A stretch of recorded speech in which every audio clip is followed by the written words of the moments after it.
Bismillah. We say Bismillah before we start anything. What does it mean though?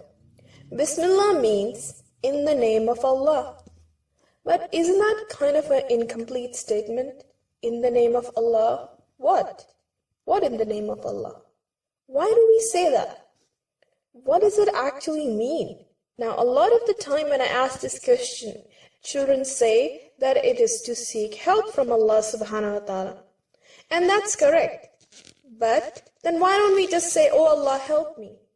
Why do we say in the name of Allah? Why don't we say, oh Allah, help me in this? Well, that clearly means that Bismillah is more than seeking help from Allah subhanahu wa ta'ala. There is something more behind this word Bismillah. So let's see what it is. We say in the name of Allah before every action because every action we do should be for Allah subhanahu wa ta'ala. As Muslims, we must think before doing anything. Bismillah gives you a chance to stop for a second and do that. Bismillah is the time for us to make the right intention for whatever action we are about to do. Whether it is eating, playing, doing homework, whatever. Bismillah is your chance to stop for a second and think, why am I doing this? Am I doing this to make Allah subhanahu wa ta'ala happy? Or am I doing it to make someone else happy? Or just to enjoy myself? Is it halal? Does Allah tell me something about how I should do it? So Bismillah gives us a chance to stop and change our intention to please Allah subhanahu wa ta'ala.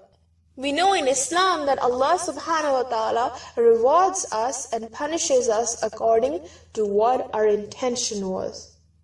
So two people could be doing the same thing, but one could be earning a lot of reward from Allah subhanahu wa ta'ala for doing it, and another could in fact be earning punishment. It all depends on their intention. So Bismillah gives us a chance to stop and change our intention to something that will please Allah subhanahu wa ta'ala. I don't think anybody would do something haram for Allah subhanahu wa ta'ala, do you? Do you think anybody would take a glass of beer and go like, Bismillah?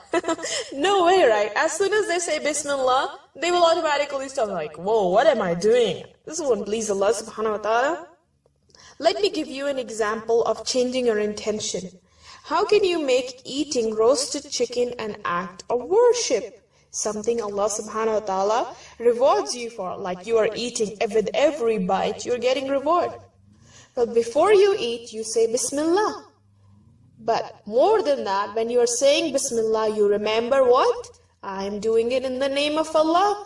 I am doing it for Allah. So how can you make your eating for Allah? You ask yourself, are you eating it only to enjoy it, to fill your stomach?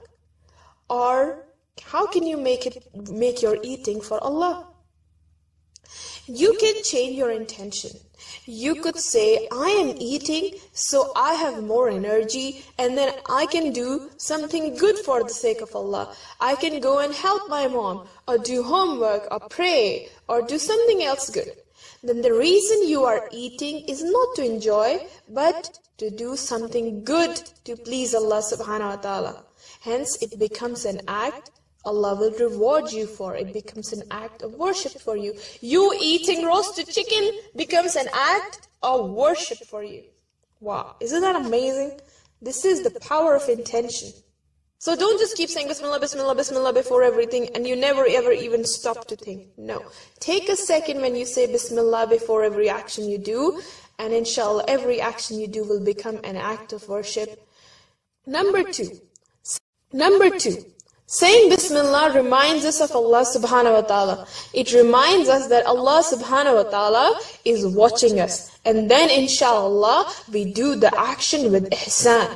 Imagine if you're washing dishes and you don't really like doing it. So you are just wiping it away and putting them away secretly before mom finds out. But imagine if mom was standing right there watching you. You are going to be doing a much better job, aren't you? But remember, Allah subhanahu wa ta'ala is always watching us, but we forget a lot of the time. And Bismillah reminds us of that. And I'm sure if you know before every action and you remember before every action that Allah is watching me, you are going to be doing a much better job. So when you say Bismillah, remember Allah is watching me, and do the best in that action. Bismillah is also a declaration from us. We acknowledge that we are weak. We can't do anything if Allah subhanahu wa ta'ala doesn't help us. I can't even drink a glass of water if Allah subhanahu wa ta'ala doesn't want it. What if I pick up a glass of water and before I even drink it, a mosquito drops in it? Or glass slips away from my hand, I drop it. Even something as easy as taking a sip of water is not under my control. I need the help of Allah subhanahu wa ta'ala to do it. A person who doesn't believe in Allah may foolishly think that they can do everything themselves. But a Muslim recognizes that the power belongs to Allah subhanahu wa ta'ala, and I am helpless without it. And you know what? That's what makes us so powerful. And that's what may, inshallah, the power in every action that you do. If you rely on Allah subhanahu wa ta'ala. You know what? The shaitan becomes really, really small whenever you say Bismillah. Then, inshallah, you can go ahead and do the action with much more confidence that the help of Allah is with you, inshallah. Now, number 4.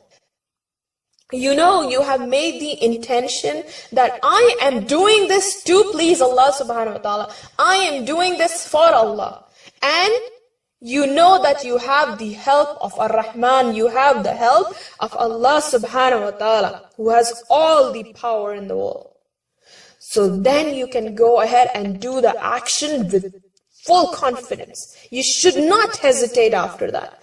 You must do the best in that action. Once we say Bismillah, then it becomes our responsibility to do the best we can in that action. You should ask yourself, when you say Bismillah, you should ask yourself, what is the best way I can do it? Did Allah teach me something about it? For example, if I'm eating roasted chicken and I said Bismillah and I'm doing it to please Allah, I should ask myself, what did Allah tell me about eating? How should I eat? I shouldn't eat too much. I'm not gonna eat the whole chicken by myself then, right? Because then I'm just gonna be lazy. It's not gonna please Allah. I'm not going to be able to do what I intended to do. So we do it in the best way, in the way Allah subhanahu wa ta'ala will be most pleased. So Bismillah is not just like a magic mantra that we just say before doing it. It is a very powerful tool that puts power in everything that we do. One of the scholars said Bismillah is like a sword. If you know how to use it, then you can be very powerful. But if you don't know how to use a sword, is it any good to you? No, you might even hurt yourself. So if you don't know how to use Bismillah, it's not going to be of much use to you. You have to remember these things. What did I say? You have to remember when you say Bismillah that you are doing it to, number 1, to seek help from Allah subhanahu wa ta'ala. Number 2, you make a good intention. You ask yourself, how will this action that I'm doing will please Allah subhanahu wa ta'ala? And number 3, you do the best you can in that action. And then inshallah, you will find that Bismillah will put power and excellence in everything you do, inshallah. So remember, make a good intention, ask Allah for help, and do the best you can. Keep saying Bismillah. Assalamu alaikum.